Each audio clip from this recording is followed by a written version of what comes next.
Baik, sebelumnya selamat pagi untuk kita semua. Sebelumnya saya ingin mengucapkan terima kasih atas waktu dan juga kesempatan yang sudah diberikan kepada saya agar saya mengajukan pertanyaan.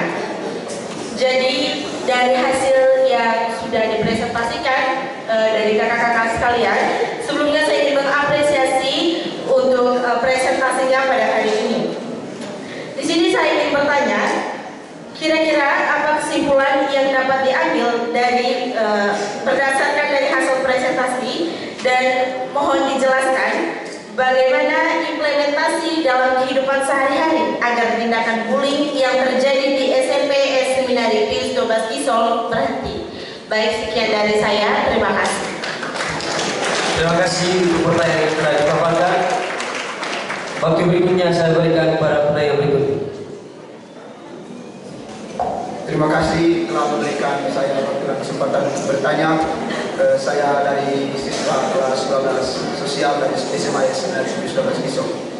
Pertanyaan saya ini berkaitan dengan metodologi penelitian yang digunakan oleh teman-teman. Kalau tidak salah tadi dalam penelitian itu memiliki 214 populasi, dan dalam penelitian itu menggunakan 46 sampel. Setahu pengetahuan saya bahwa dalam penggunaan sampel itu setidaknya itu harus melebihi setengah ataupun setengah dari populasi itu sendiri agar data yang bisa agar data yang didapatkan sifatnya itu akurat. Mungkin teman-teman peneliti bisa menerangkan kepada kami hal tersebut. Sekian. Terima kasih atas pertanyaan yang telah diajukan. Waktu berikutnya saya berikan kepada penanya berikutnya. Terima kasih untuk waktu dan kesempatan yang telah diberikan kepada saya. Perkenalkan, nama saya Stefan, saya dari kelas 10 SMA Seminari Pius XII Kisol. Menurut saya, hasil akhir dari kajian akan sebuah fenomena permasalahan itu adalah hadirnya sebuah solusi yang dianggap efektif dan bisa diterima oleh orang banyak. Tetapi saya melihat bahwa kelompok tidak memberikan solusi yang efektif seperti yang saya harapkan. Dan saya mengambil kesimpulan bahwa kaya-kaya yang membawakan seminar ini hanya dari tadi hanya menggarami lautan saja. Karena persis selama saya bersekolah di sini selama 3 tahun, saya sudah banyak mengkaji dan banyak menerima sosialisasi tentang bahaya perundungan. Maka di sini saya meminta bagaimana kira-kira solusi efektif yang KIK berikan supaya perundungan di SMP Seminari Pius XII Kisol ini bisa diminimalisirkan. Terima kasih. Terima kasih atas pertanyaan yang telah diajukan oleh penanya. Waktu berikutnya saya berikan kepada penanya berikutnya. Baik, terima kasih. Perkenalkan saya Tino dari kelas 12 sosial Seminari Pius XII Kisol. Tapi sebelum saya bertanya, izinkan saya untuk meminta izin kepada penanya, apakah boleh saya menyampaikan 2 pertanyaan? Boleh. Oke, baik. Dari pertanyaan pertama bersifat informatif berkaitan dengan bagaimana cara teman-teman untuk mengidentifikasi bullying. Oke, baik. Berdasarkan pengalaman saya seringkali ketika bermain bola atau bermain bola di lapangan atau bermain voli, ketika salah seorang teman salah, saya sering mengumpat dengan kata-kata yang saya katakan kata-kata kasar. Misalnya saya sebut dalam bahasa Inggris apa itu medal, atau kalau ada kita kerjasama atau kerja kelompok, ada teman-teman yang memang sulit untuk kita berikan kita berbagi ilmu pengetahuan, dan saya karena saya orang yang melakukan dan jujur saya bilang goblok. Apakah itu juga termasuk bullying atau bukan? Oke, itu yang pertama. Lalu yang kedua, tadi judul dari penelitian teman-teman tadi itu hubungan antara kecerasan interpersonal dengan verbal bullying di SMP Seminari Pius XII Kisol. Ada 2 variabel di sini. Yang pertama kekerasan interpersonal, dan yang kedua itu verbal bullying. Dan teman-teman tahu bahwa sebelum meneliti hubungan antara keduanya, teman-teman harus memastikan bahwa verbal bullying ini ada di SMP Seminari Pius XII Kisol. Tidak mungkin teman-teman mengkaji hubungannya jika salah satu variabel yang tidak ada. Tapi tadi dikatakan bahwa sudah teridentifikasi. Namun saya agak kebingungan juga karena ada konteks khusus yang dimana tentu teman-teman tahu apa yang saya maksud dengan internal jokes. Internal jokes itu semacam jokes yang disepakati bersama oleh dalam satu kelompok, misalnya kelompok plastik SMP misalnya.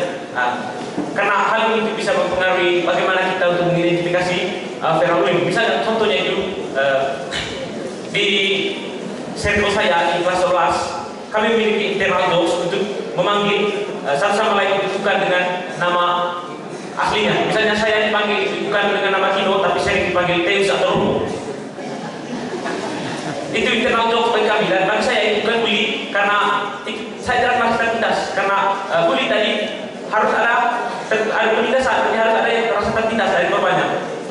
Sejauh mana teman-teman itu memperhatikan. Tapi teman-teman, jika kami itu diberi kuesioner dan pertanyaannya begini, apakah pernah memanggil teman-teman dengan nama bukan nama aslinya? Tentu kami jawab, ya kami pernah. Akan tapi kami tidak merasa itu sebagai bully, tapi itu internal jokes dari kami. Tentu hal ini juga pasti terjadi di SMP. Bukan untuk kemungkinan ada beberapa kelompok yang punya internal jokes seperti itu. Jadi sejauh mana teman-teman itu mempertimbangkan adanya hal tersebut dalam penelitian teman-teman? Terima kasih atas pertanyaan yang telah dipaparkan oleh keempat penanya. Kesempatan berikutnya saya berikan kepada para pemateri untuk menjawab pertanyaan yang telah dipaparkan.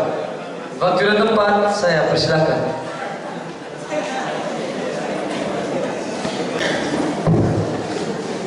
Terima kasih atas kesempatan yang telah diberikan. Pada kesempatan ini saya akan menjawab pertanyaan dari nomor 2 tadi dari saudara Alvin, yang kurang lebih poin penting dari pertanyaannya mencoba menjelaskan kembali tentang sampel yang kami gunakan. Sampel di sini, mengapa kami di sini memilih sampel hanya 46 orang siswa? Karena ada teori yang mengatakan, ada teori yang dikemukakan oleh Suharsimi Arikunto yang menyatakan bahwa apabila subjek atau populasinya kurang dari 100 akan lebih baik diambil semua. Sedangkan jika populasi melebihi 100 maka dapat diambil 10-15% atau 20-25% dari populasi. Dan di sini dari penelitian kami, dari jumlah keseluruhan populasi tadi yang berjumlah 214 orang siswa, kami ambil di tengah-tengah yaitu 20% dari populasi. Dan jadinya setelah dilakukan proses penghitungan, 20% dari 214 itu digunakan menjadi 46 orang siswa. Jadinya kami mengambil sampel dalam penelitian ini sejumlah 46 orang siswa. Sekian. Terima kasih atas jawaban yang telah diberikan pada materi. Semoga cukup jelas untuk penanya. Kesempatan berikutnya saya berikan kepada materi untuk menjawab pertanyaan selanjutnya. Waktu dan tempat saya persilakan. Saya akan menjawab pertanyaan nomor 1, yaitu kesimpulan dari penelitian ini. Berdasarkan penelitian kami menyimpulkan bahwa perlu kita memaksimalkan kecerdasan interpersonal kita agar perilaku verbal bullying yang kita lakukan itu diminimalisir. Itulah kesimpulan. Untuk solusinya saya berikan kepada teman saya.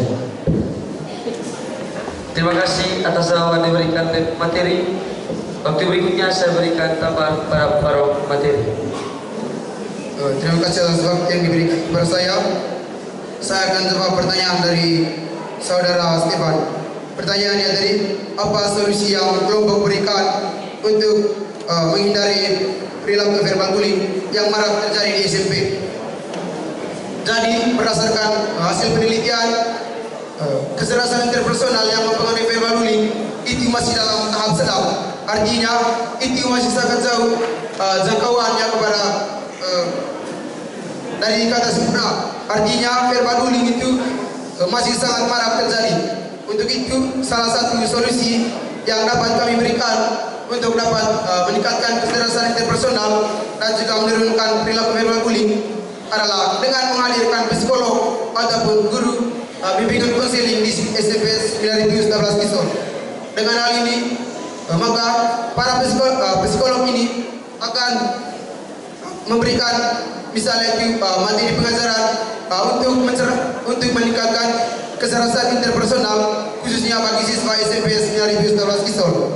Di samping itu juga dengan adanya program peningkatan kecerdasan interpersonal, maka perilaku verbal bullying itu sendiri dapat diminimalisir. Namun ada juga solusi lain yang mungkin dapat dijelaskan oleh teman-teman yang lain. Sekian dari saya, terima kasih. Terima kasih atas tambahan dari pemateri. Semoga cukup jelas untuk penanya. Mungkin ada tambahan dari pemateri ataupun penanggap dari penanya. Kesempatan berikutnya saya berikan waktu dan tempat, saya persilakan. Pemateri sebelumnya, secara teori pengalaman yang disampaikan oleh saudara Kino tadi itu benar-benar merupakan perilaku verbal bullying. Dan jika kita kaitkan dengan penelitian kami, kalau kita hadapkan dengan si korban, ketika korban merasa biasa-biasa saja ketika ia dibully, maka dia memiliki kecerdasan interpersonal yang tinggi. Dia tidak cepat marah dengan keadaan sekitar. Dia bisa memahami dan pemecahan masalahnya di situ itu sangat bagus. Jadi saya tekankan itu masih disebut sebagai perilaku bullying. Terima kasih.